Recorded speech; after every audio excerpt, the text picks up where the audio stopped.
Salve galera! Sejam todos bem-vindos ao canal Educa Channel. A aula já vai começar!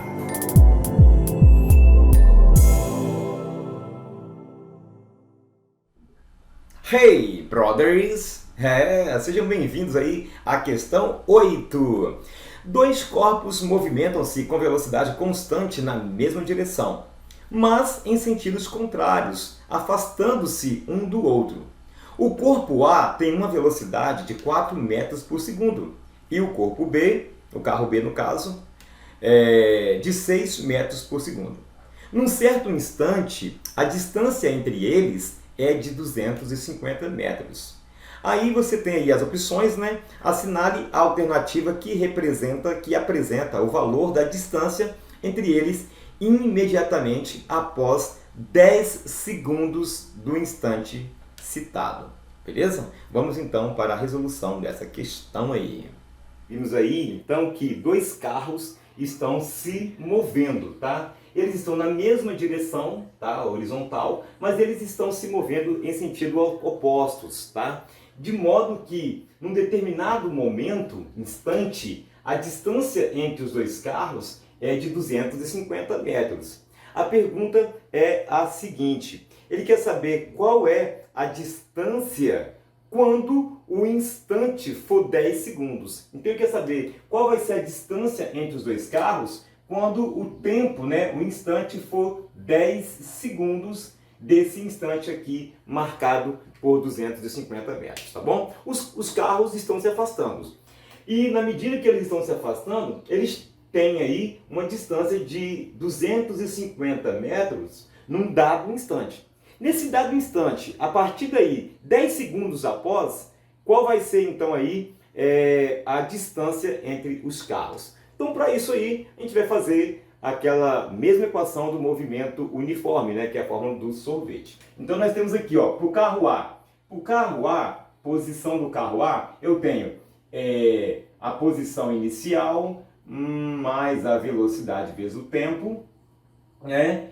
E para o carro B, eu tenho também, ó, posição para o carro B, eu tenho posição inicial mais a velocidade vezes o tempo para o carro B. Então, neste caso aqui, como o carro A está indo para lá, se afastando para lá, ele está indo no sentido contrário. Então, se sentido contrário é negativo. Portanto, eu tenho, ó, a posição inicial é 0, mais a velocidade, nesse caso aqui, é menos 4, vezes o tempo, que é 10 segundos, que ele falou. Então, a posição do carro A é menos 40. A posição do carro A é menos 40 metros.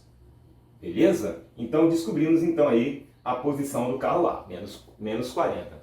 Agora, para o carro B, nós temos o seguinte. Para o carro B, nós temos a posição do carro B é 250, não é isso? A posição do carro B é 250 metros, mais a velocidade vezes o tempo. A velocidade, ele diz que é 6 vezes 10, né? 10 segundos. Então, eu tenho 6 vezes 10, 60. Então, eu tenho 250 mais 60. Então, a posição do carro B é igual a 310 metros. Beleza? 10 metros. Como ele quer saber a distância, né, é o deslocamento dos dois carros após 10 segundos, então eu tenho, ó, deslocamento é igual a posição final menos a posição inicial. Ou seja, a posição de B menos a posição de A. Então eu tenho deslocamento é igual a 310 menos, abre parênteses, né, porque aqui é negativo, menos 40. Então eu tenho, ó, menos com menos dá mais. Portanto, eu tenho deslocamento é igual a 310 mais 40. Ou seja, a distância dos dois carros após 10 segundos é de 350 metros. Beleza? Pegou a visão aí?